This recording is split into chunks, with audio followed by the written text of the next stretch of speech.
Capítulo 48. Consejos sobre mayordomía. La generosidad es el espíritu del cielo. El abnegado amor de Cristo se reveló en la cruz. Él dio todo lo que poseía y se dio a sí mismo para que el hombre pudiese salvarse.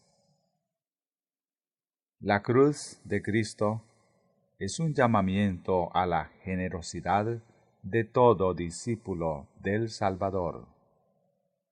El principio que proclama es de dar siempre. Su realización por la benevolencia y las buenas obras es el verdadero fruto de la vida cristiana. El principio de la gente del mundo es ganar siempre, y así se imagina alcanzar la felicidad. Pero cuando este principio ha dado todos sus frutos, se ve que sólo engendra la miseria y la muerte. La luz del Evangelio, que irradia de la cruz de Cristo, condena el egoísmo y estimula la generosidad y la benevolencia. No debería ser causa de quejas el hecho de que se nos dirigen cada vez más invitaciones a dar. En su divina providencia, Dios llama a su pueblo a salir de su esfera de acción limitada para emprender cosas mayores. Se nos exige un esfuerzo ilimitado en un tiempo como este, cuando las tinieblas morales cubren el mundo. Muchos de los hijos de Dios están en peligro de dejarse prender en la trampa de la mundanalidad y avaricia. Deberían comprender que es la misericordia divina la que multiplica las solicitudes de recursos. Deben serles presentados blancos que despierten su benevolencia, o no podrán imitar el carácter del gran modelo. Al dar a sus discípulos la orden de ir por todo el mundo y predicar el Evangelio a toda criatura, Cristo asignó a los hombres una tarea, la de sembrar el conocimiento de su gracia. Pero mientras algunos salen al campo a predicar, otros le obedecen sosteniendo su obra en la tierra por medio de sus ofrendas. Él ha puesto recursos en las manos de los hombres, para que sus dones fluyan por canales humanos al cumplir la obra que nos ha asignado en lo que se refiere a salvar a nuestros semejantes. Este es uno de los medios por los cuales Dios eleva al hombre. Es exactamente la obra que conviene a éste, porque despierta en su corazón las simpatías más profundas y le mueve a ejercitar las más altas facultades de la mente. Debidamente dirigida, la generosidad ejercita las energías mentales y morales de los hombres y los incita a una acción muy saludable para beneficiar a los necesitados y adelantar la causa de Dios. Toda oportunidad de ayudar a un hermano menesteroso o de ayudar a la causa de Dios en la difusión de la verdad es una perla que podéis enviar delante de vosotros para depositarla en el banco del cielo, en segura custodia. Subtítulo: de cada hombre que da voluntariamente. El único medio que Dios ha dispuesto para hacer progresar su causa consiste en bendecir a los hombres con propiedades.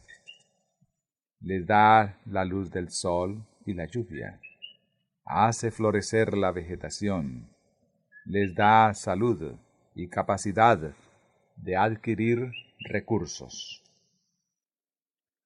Todas nuestras bendiciones provienen de su mano bondadosa. En retribución, quiere Él que los hombres y las mujeres manifiesten su gratitud devolviéndole una porción en diezmos y ofrendas, en ofrendas de agradecimiento y ofrendas voluntarias. La generosidad de los judíos en la construcción del tabernáculo y del templo ilustra un espíritu de dadivosidad que no ha sido igualado por los cristianos en ninguna ocasión ulterior. Los judíos acababan de ser libertados de su larga esclavitud en Egipto y erraban por el desierto. Sin embargo, apenas fueron librados de los ejércitos de los egipcios, que los perseguían en su apresurado viaje, llegó la palabra del Señor a Moisés, diciendo: Di a los hijos de Israel que tomen para mí ofrenda, de todo varón que la diere en su voluntad. De corazón tomaréis mi ofrenda. Éxodo 25, verso 2.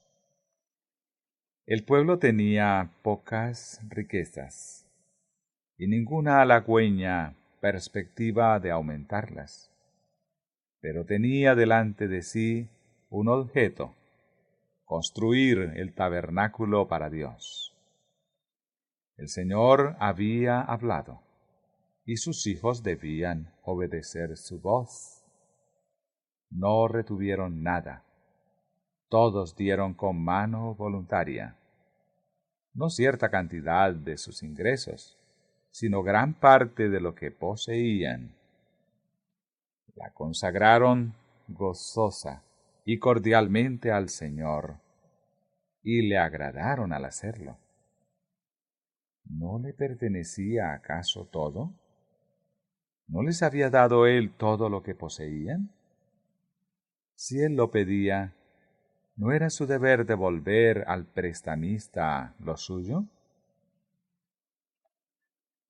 No hubo necesidad de rogarles. El pueblo trajo aún más de lo requerido, y se le dijo que cesara de traer sus ofrendas, porque había ya más de lo que se podía usar. Igualmente, al construirse el templo, el pedido de recursos recibió cordial respuesta. La gente no dio de mala gana. Le regocijaba la perspectiva de que fuese construido un edificio para el culto de Dios, y dio más de lo suficiente para ese fin.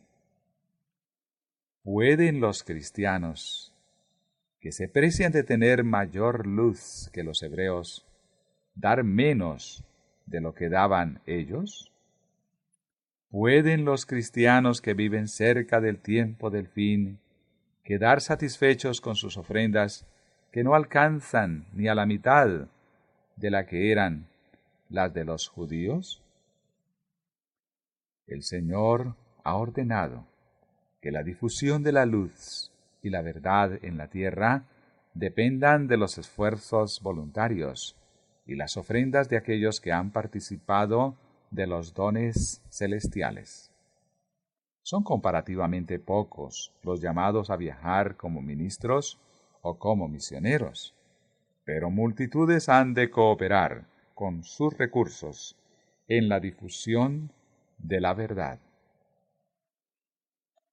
Bien, dice uno, siguen llegando los pedidos de dar para la causa. Estoy cansado de dar. ¿Es verdad? Entonces, permítame preguntarle, ¿está usted cansado de recibir de la benéfica mano de Dios? Mientras Él no cese de bendecirle, no cesará usted de estar bajo la obligación de devolverle la porción que exige. Él le bendice a usted para que esté en situación de beneficiar a otros. Cuando usted esté cansado de recibir, entonces podrá decir: estoy cansado de tantas invitaciones a dar. Dios reserva para sí una porción de todo lo que recibimos. Cuando se la devolvemos, bendice el resto. Pero si la retenemos, tarde o temprano el conjunto resulta maldito. Primero viene el derecho de Dios. Todo otro derecho es secundario. Subtítulo: el diezmo es ordenado por Dios. Las ofrendas voluntarias y el diezmo constituyen la renta del Evangelio. Dios pide cierta porción de los recursos confiados al hombre, un diezmo.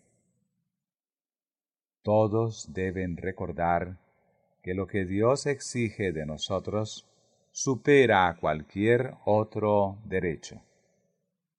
Él nos da abundantemente, y el contrato que Él ha hecho con el hombre es que una 10ª parte de las posesiones de éste sea devuelta a Dios.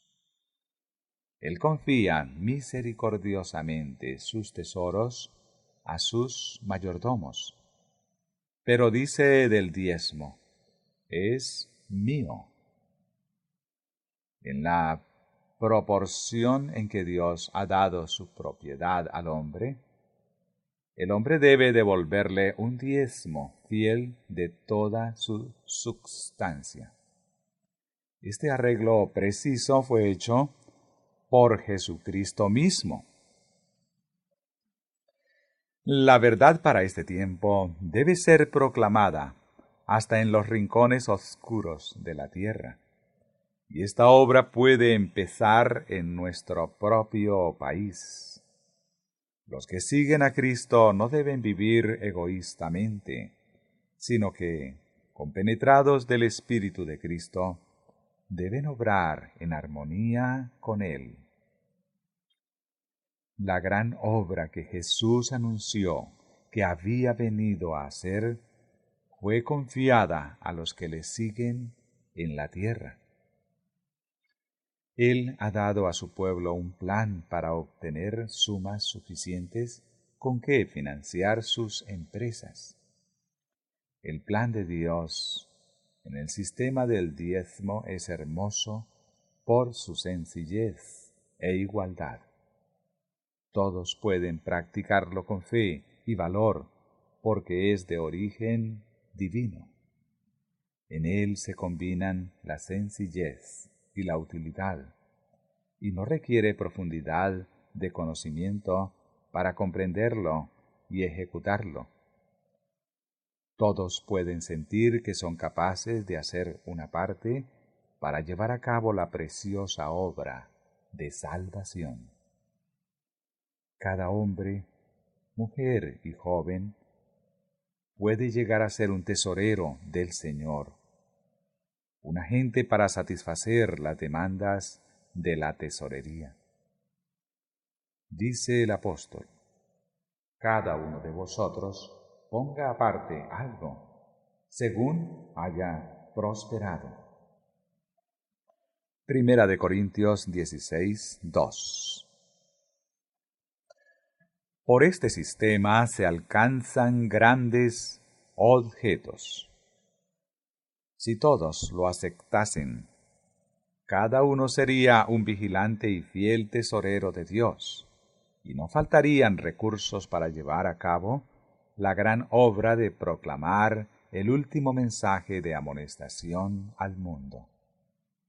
La tesorería estará llena si todos adoptan este sistema, y los contribuyentes no serán más pobres por ello.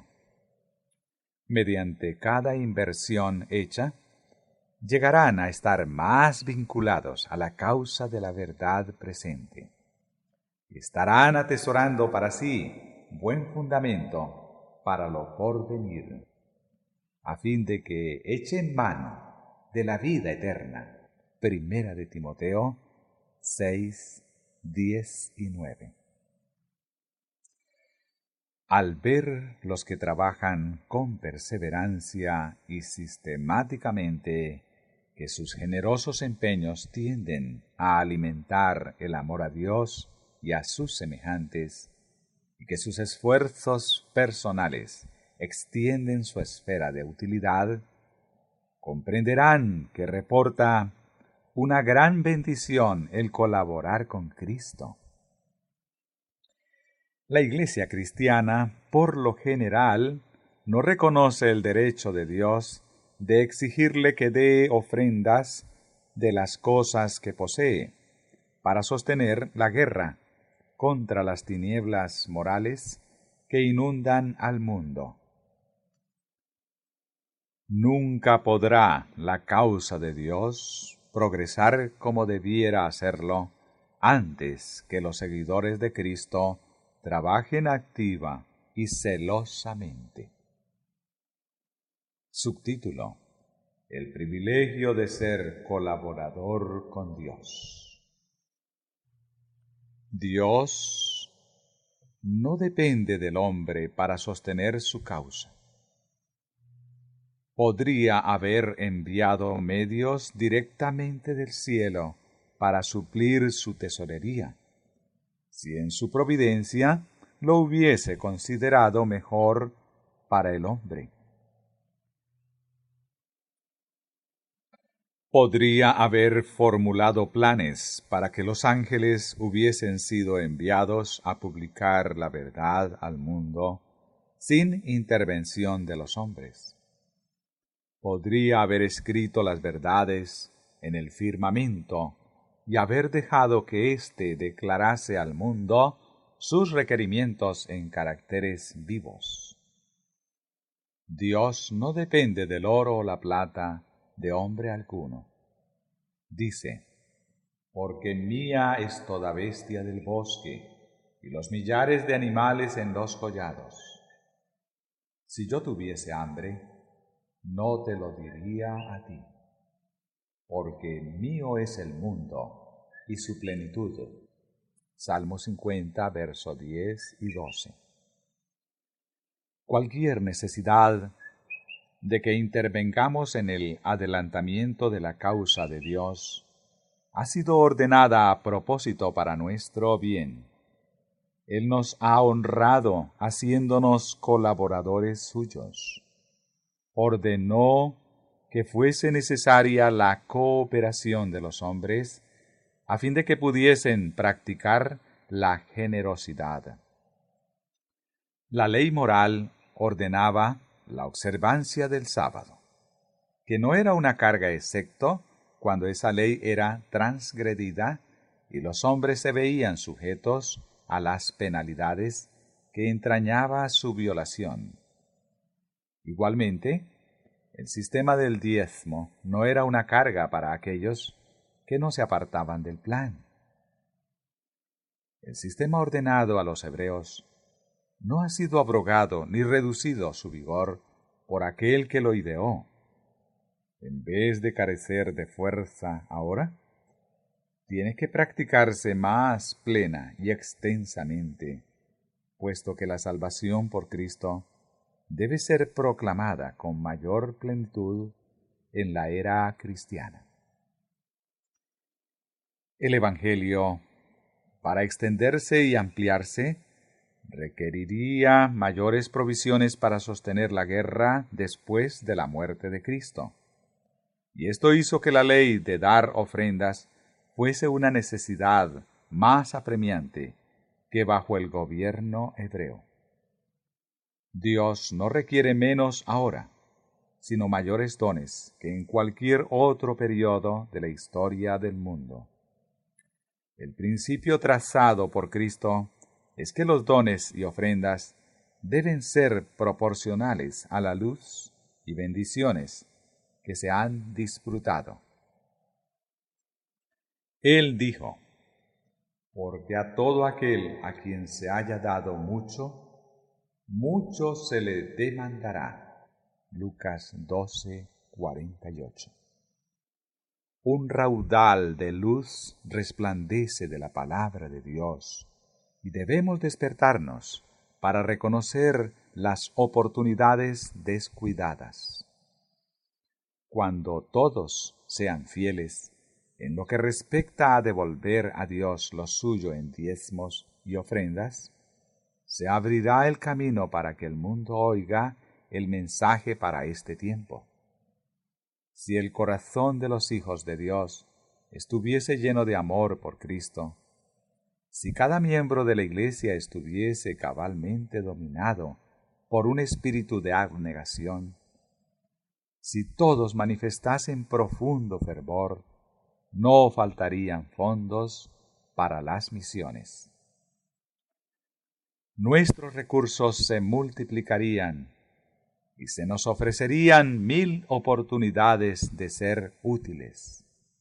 Si el propósito de Dios de dar al mundo el mensaje de misericordia hubiese sido llevado a cabo por su pueblo, Cristo habría venido ya a la tierra, y los santos habrían recibido su bienvenida en la ciudad de Dios.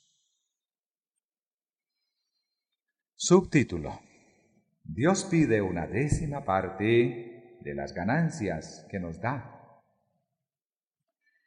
El sistema del diezmo se remonta hasta más allá del tiempo de Moisés. Ya en los días de Adán, se requería de los hombres que ofreciesen a Dios donativos de índole religiosa. Es decir, antes que el sistema fuese dado a Moisés en forma definida. Al cumplir lo requerido por Dios, debían manifestar, mediante sus ofrendas, aprecio por las misericordias y las bendiciones de Dios para con ellos. Esto continuó durante las generaciones sucesivas y fue practicado por Abraham, quien dio diezmos a Melquisedec, sacerdote del Altísimo. El principio existía en los días de Jod. Mientras Jacob estaba en Betrel, peregrino, desterrado y sin dinero, se acostó una noche, solitario y abandonado, teniendo una piedra por almohada, y allí prometió al Señor: de todo lo que me dieres, el diezmo apartaré para ti. Génesis 28:22. Dios no obliga a los hombres a dar. Todo lo que ellos dan debe ser voluntario. Él no quiere que afluyan a su tesorería ofrendas que no se presenten con buena voluntad. En cuanto a la cantidad requerida, Dios ha especificado que sea la 10ª parte de los ingresos. Esto queda a cargo de la conciencia y generosidad de los hombres, cuyo juicio debe ejercerse libremente en este asunto del diezmo.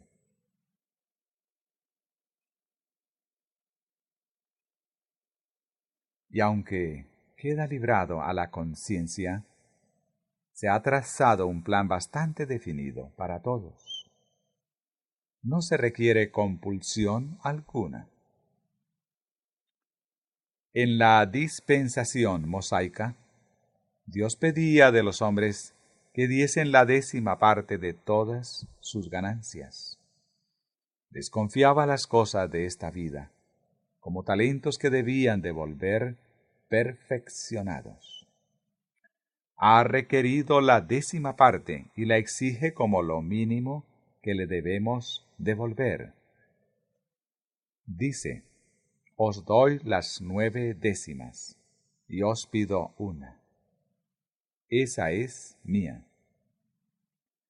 Cuando los hombres retienen el diezmo, roban a Dios.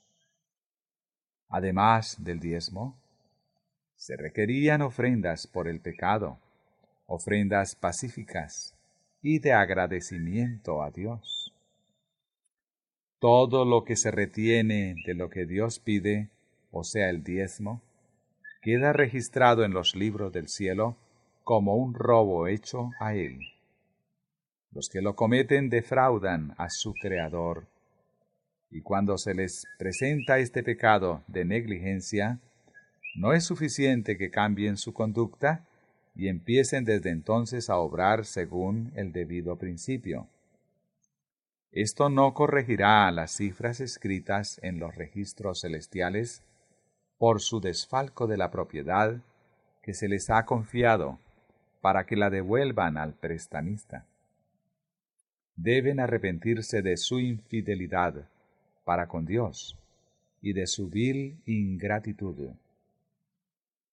Cuando quiera que los hijos de Dios, en cualquier época de la historia del mundo, ejecutaron alegre y voluntariamente el plan de la benevolencia sistemática y de los dones y ofrendas, han visto cumplirse la permanente promesa de que la prosperidad acompañaría todas sus labores en la misma proporción en que le obedeciesen. Siempre que reconocieron los derechos de Dios y cumplieron con sus requerimientos, honrándole con su substancia, sus alfolíes rebosaron. Pero cuando robaron a Dios en los diezmos y las ofrendas, tuvieron que darse cuenta de que no sólo le estaban robando a Él, sino que se defraudaban a sí mismos, porque Él limitaba las bendiciones que les concedía en la proporción en que ellos limitaban las ofrendas que le llevaban. El hombre que sufrió desgracias y se endeudó no debe tomar la parte del Señor para cancelar sus deudas con sus semejantes. Debe considerar que se lo está aprobando en este asunto y que al usar para sí la parte del Señor, roba al dador. Es deudor a Dios por todo lo que tiene. Pero llega a ser doblemente deudor cuando emplea el fondo del Señor para pagar lo que debe a seres humanos. Frente a sus nombres se escriben en los libros del cielo las palabras: infidelidad a Dios. Tiene que arreglar una cuenta con Dios por haberse apropiado de los recursos del Señor para su propia conveniencia. Y en su manejo de otros asuntos, manifestará la misma falta de principios que reveló al apropiarse indebidamente de los recursos de Dios. Ello se verá en todo lo relacionado con sus propios negocios. El hombre que roba a Dios cultiva rasgos de carácter que le impedirán ser admitido en la familia de Dios en el cielo. Subtítulo: Dios evalúa los dones por el amor que motiva el sacrificio. En las balanzas del santuario, los donativos de los pobres, presentados por amor a Cristo, no se estiman según la cantidad dada, sino según el amor que motiva el sacrificio. Las promesas de Jesús llegarán a ser tan ciertamente una realidad para el pobre generoso, que tiene poco que ofrecer, pero lo da con liberalidad, como para el pudiente que da de su abundancia. El pobre hace un sacrificio de lo poco que posee y lo siente en realidad. Se niega alguna de las cosas que necesita para su comodidad, mientras que el rico da de su abundancia y no siente ninguna necesidad. No se niega nada de lo que realmente le hace falta. Por lo tanto, la ofrenda del pobre tiene un carácter sagrado que no se encuentra en la ofrenda del rico, porque éste da de su abundancia. La providencia de Dios organizó todo el plan de la benevolencia sistemática para beneficio del hombre. Su providencia nunca se paraliza. Si los siervos de Dios entran por las puertas que Él les abre, todos trabajarán activamente. Las ofrendas de los niños pueden ser aceptables y gratas a Dios. De acuerdo con el espíritu que impulsa a los donativos, será el valor de la ofrenda. Los pobres, al seguir la regla del apóstol de apartar una pequeña suma cada semana, ayudan a llenar la tesorería y sus dones son completamente aceptables para Dios, porque ellos hacen sacrificios tan grandes y aún más grandes que sus hermanos ricos. El plan de la benevolencia sistemática guardará a toda familia contra las tentaciones de gastar recursos en cosas inútiles y beneficiará especialmente a los ricos al evitar que cometan despilfarros. La recompensa de la generosidad expresada con toda el alma consiste en que la mente y el corazón son puestos en comunión más íntima con el Espíritu. Pablo traza una regla para dar a la causa de Dios y nos dice cuál será el resultado tanto para nosotros como para Dios. Cada uno dé como propuso en su corazón, no con tristeza, ni por necesidad, porque Dios ama al dador alegre. Pero esto digo, el que siembra escasamente, también segará escasamente, y el que siembra generosamente, generosamente también segará. Y poderoso es Dios para hacer que abunde en vosotros toda gracia, a fin de que, teniendo siempre en todas las cosas lo suficiente, abundéis para toda buena obra. Y el que da semilla al que siembra y pan al que come, proveerá y multiplicará vuestra sementera, y aumentará los frutos de vuestra justicia, para que estéis enriquecidos en todo, para toda liberalidad, la cual produce, por medio de nosotros, acción de gracias a Dios. Segunda de Corintios capítulo 9, versos 6 al 11.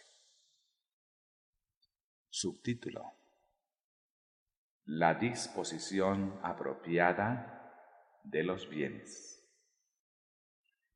Cuando los padres aún gozan de facultades mentales y de un buen juicio, con oración y consideración, y con la ayuda de los consejeros debidos, con experiencia en la verdad y un conocimiento de la voluntad divina, deberían disponer de sus bienes. Si tienen hijos afligidos o que luchan con la pobreza y que harán un uso juicioso de los recursos, estos deberían ser tomados en cuenta.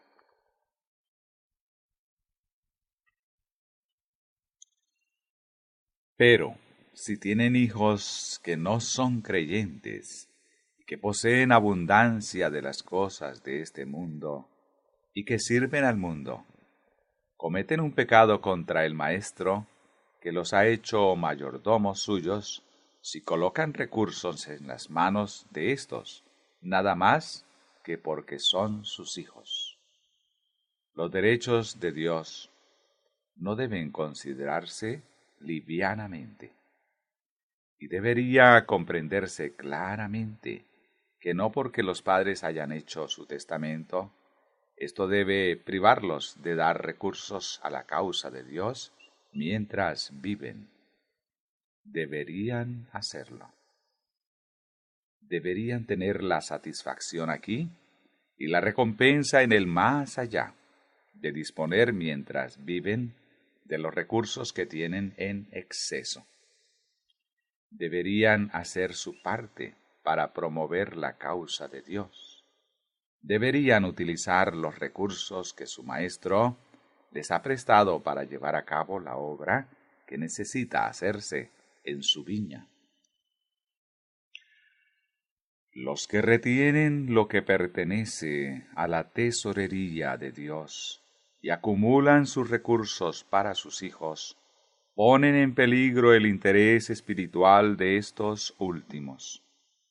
Ponen su propiedad, que es una piedra de tropiezo para ellos, en el camino de sus hijos, para que también tropiecen con ella para perdición. Muchos cometen una gran equivocación respecto de las cosas de esta vida. Economizan, privándose a sí mismos y a otros del bien que podrían recibir por el uso correcto de los medios que Dios les ha prestado, y se tornan egoístas y avarientos. Descuidan sus intereses espirituales y su desarrollo religioso se atrofia. Todo por el afán de acumular riquezas que no pueden usar. Dejan su propiedad a sus hijos, y en 9 casos de cada 10 es para sus herederos una maldición, aún mayor de lo que ha sido para ellos. Los hijos, confiados en las propiedades de sus padres, con frecuencia no alcanzan a tener éxito en esta vida y generalmente fracasan completamente en lo que respecta a obtener la vida venidera. El mejor legado que los padres pueden dejar a sus hijos es un conocimiento del trabajo útil y el ejemplo de una vida caracterizada por la benevolencia desinteresada. Por una vida tal demuestran el verdadero valor del dinero, que debe ser apreciado únicamente por el bien que realizará al aliviar las necesidades propias y ajenas y al adelantar la causa de Dios. Subtítulo: Si aumentan las riquezas, no pongáis el corazón en ellas. El sistema especial del diezmo se fundaba en un principio que es tan duradero como la ley de Dios. Este sistema del diezmo era una bendición para los judíos. De lo contrario, Dios no se lo hubiera dado. Así también será una bendición para los que lo practiquen hasta el fin del tiempo. Aquellas iglesias que son más sistemáticas y generosas en sostener la causa de Dios son las más prósperas espiritualmente. La verdadera generosidad del que sigue a Cristo identifica su interés con el Maestro. Si los que retienen recursos se dieran cuenta de que son responsables delante de Dios de cada peso que gastan, sus supuestas necesidades serían mucho menores. Si la conciencia estuviese despierta, testificaría contra los inútiles gastos para satisfacer el apetito, el orgullo, la vanidad, el amor a las diversiones, y reprocharía el despilfarro del dinero del Señor que debiera haberse dedicado a su causa. Pronto, los que malgastan los bienes de su Señor tendrán que darle cuenta de su conducta. Si los que profesan ser cristianos usasen menos de su fortuna para adornar su cuerpo y hermosear sus propias casas, y en sus mesas hubiese menos lujos extravagantes y malsanos, podrían colocar sumas mucho mayores en la tesorería del Señor. Imitarían así a su Redentor, quien dejó el cielo, sus riquezas y su gloria, y por amor de nosotros se hizo pobre, a fin de que pudiésemos tener las riquezas eternas.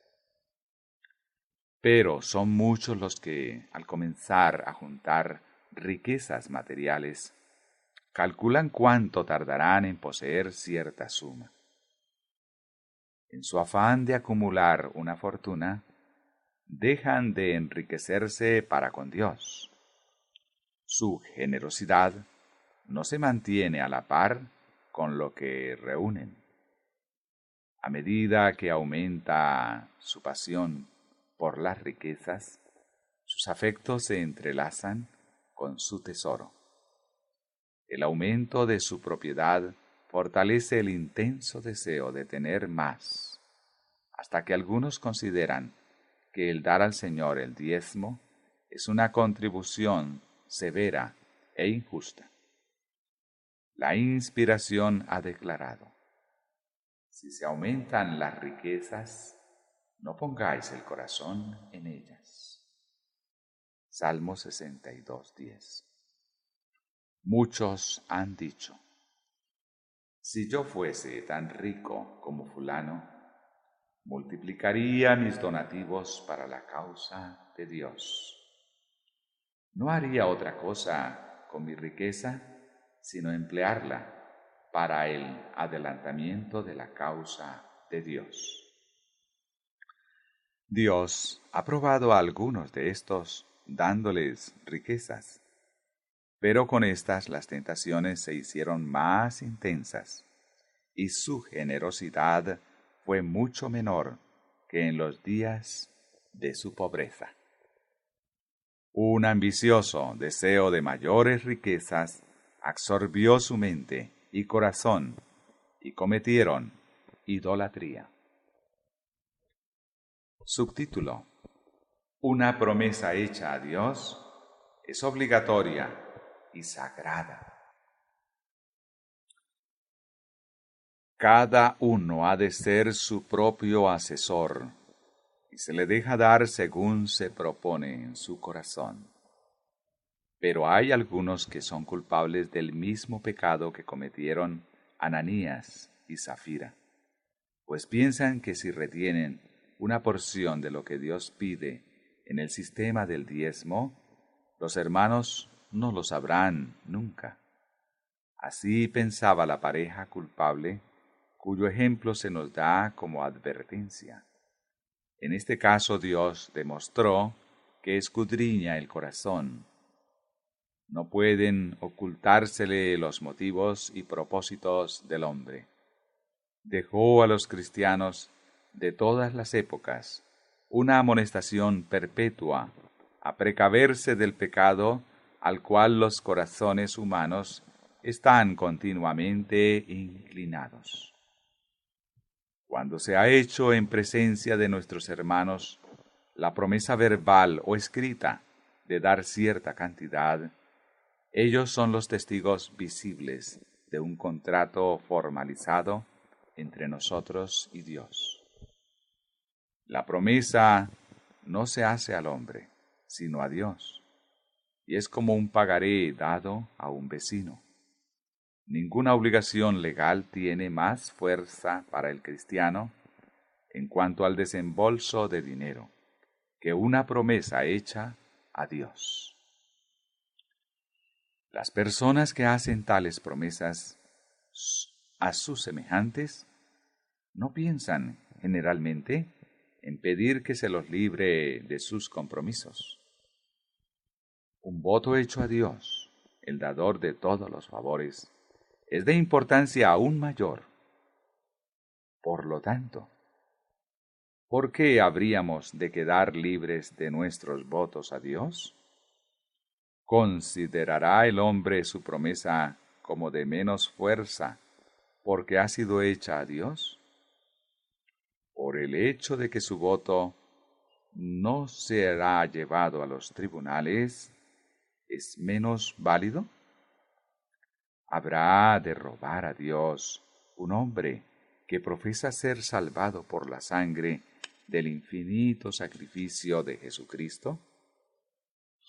¿No resultan sus votos y sus actos pesados en las balanzas de justicia de los ángeles celestiales? Una iglesia es responsable de las promesas hechas por sus miembros individualmente. Si ve que algún hermano descuida el cumplimiento de sus votos, debe trabajar con él bondadosa, pero abiertamente. Si está en circunstancias tales que le resulta imposible pagarlo, si es un miembro digno, de corazón voluntario, entonces ayúdele compasivamente la Iglesia. Así, pueden sus miembros salvar la dificultad y recibir ellos mismos una bendición. Subtítulo: Ofrendas de agradecimiento que deben ser puestas aparte para los pobres. En toda iglesia debe establecerse un fondo para los pobres. Luego, cada miembro presentará una ofrenda de agradecimiento a Dios cada semana o cada mes, según resulte más conveniente.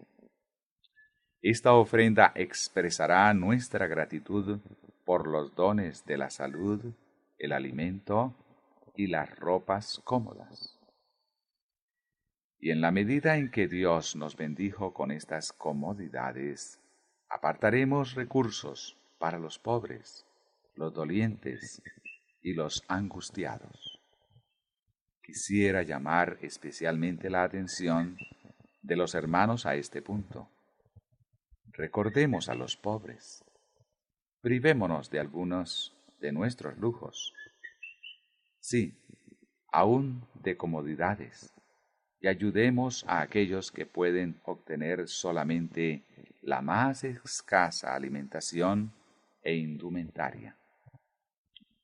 Al obrar en su favor, obramos para Jesús en la persona de sus santos.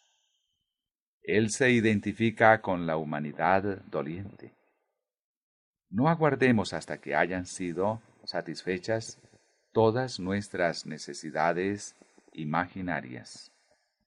No confiemos en nuestros sentimientos para dar cuando nos sintamos dispuestos a ello, y retener cuando no nos inclinemos a dar. Demos regularmente, sea 10, 20 o 50 centavos por semana, según lo que quisiéramos ver anotado en el registro celestial en el día de Dios. Subtítulo: Nuestras posesiones y el apoyo de la obra de Dios.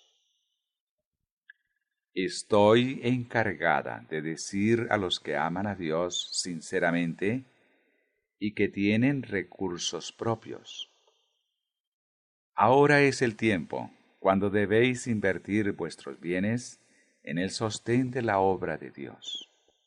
Ahora es el tiempo de sostener a los predicadores en sus esfuerzos desinteresados para salvar las almas que perecen. ¿No tendréis una gloriosa recompensa cuando, en los atrios celestiales, os encontréis con las almas que habréis contribuido a salvar? Nadie guarde sus blancas, y regocíjense los que tienen mucho, porque pueden hacerse en el cielo un tesoro que nunca faltará. El dinero que rehusamos colocar en la obra del Señor perecerá y no producirá ningún interés en el banco del cielo. El Señor llama hoy a los adventistas del séptimo día en todo lugar, para que se consagren enteramente a Él, haciendo todo lo que esté a su alcance para su obra, según las circunstancias en que se encuentren. Él desea verles mostrar, por medio de dones y ofrendas generosas, cuánto aprecian sus bendiciones y cuánta gratitud sienten por su misericordia. El Señor me ha mostrado repetidas veces que sería contrario a la Biblia el hacer cualquier provisión para nuestras necesidades temporales durante el tiempo de angustia. Vi que si los santos guardaran alimentos almacenados o en el campo en el tiempo de angustia, cuando hubiese en la tierra guerra, hambre y pestilencia, manos violentas se los arrebatarían y extraños cegarían sus campos. Será entonces tiempo en que habremos de confiar por completo en Dios y Él nos sostendrá. Vi que nuestro pan y nuestras aguas nos estarán asegurados en aquel tiempo, y no sufriremos escasez ni hambre, porque Dios puede preparar mesa para nosotros en el desierto.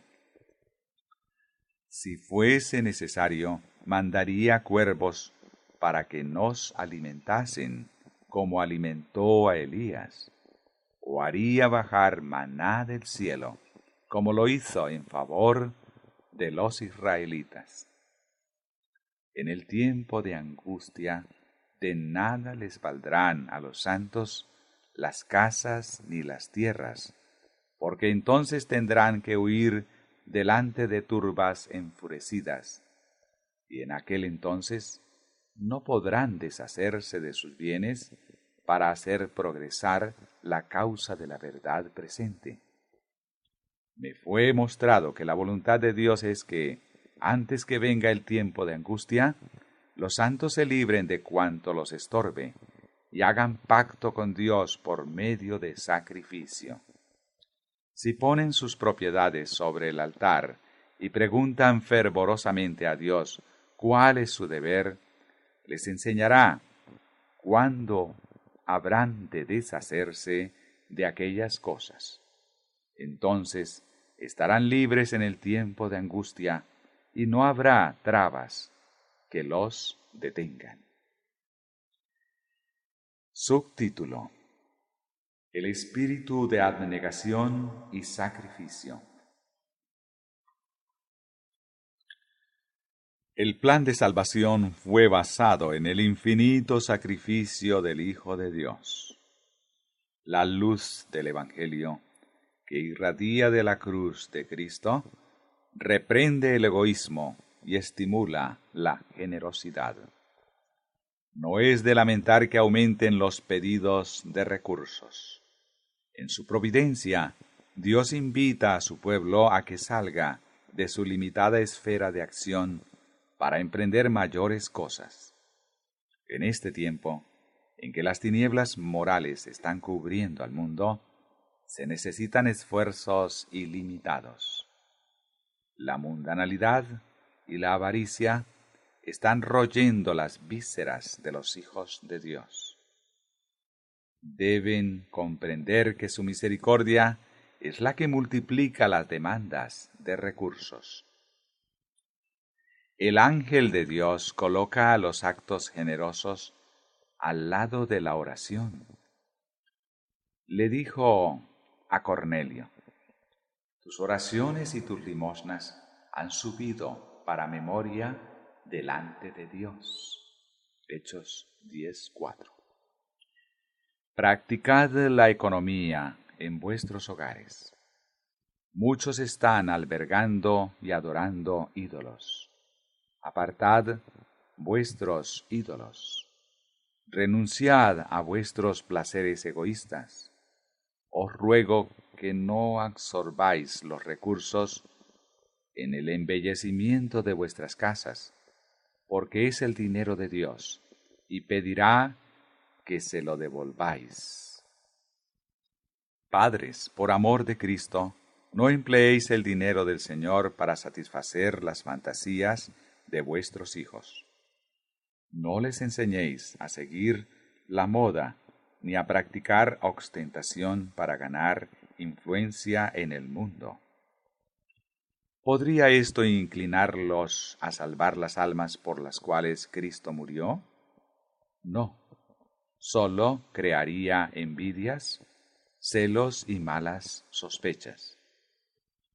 Vuestros hijos se verían inducidos a competir con la ostentación y extravagancia del mundo, y a gastar el dinero del Señor en aquello que no es esencial para la salud o la felicidad.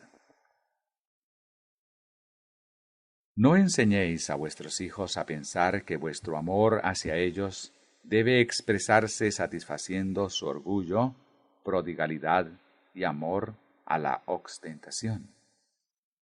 No es ahora el momento de inventar maneras de consumir el dinero. Dedicad vuestras facultades inventivas a tratar de economizarlo. En vez de satisfacer la inclinación egoísta, gastando dinero en cosas que destruyen las facultades del raciocinio, procurad estudiosamente practicar la abnegación para tener algo que invertir en la tarea de enarbolar el estandarte de la verdad en los campos nuevos. El intelecto es un talento. Usadlo para estudiar cómo emplear mejor vuestros recursos para la salvación de las almas. Los que se niegan a sí mismos para hacer bien a otros y se consagren con todo lo que tienen al servicio de Cristo, experimentarán la felicidad que en vano busca el egoísta. Dice nuestro Salvador: cualquiera de vosotros que no renuncia a todo lo que posee, no puede ser mi discípulo. Lucas 14:33. La caridad no busca lo suyo. Primera de Corintios 13:5. Es el fruto de aquel amor desinteresado y de aquella benevolencia que caracterizaron la vida de Cristo. Si la ley de Dios está en nuestro corazón, subordinará nuestros intereses personales a las consideraciones elevadas y eternas.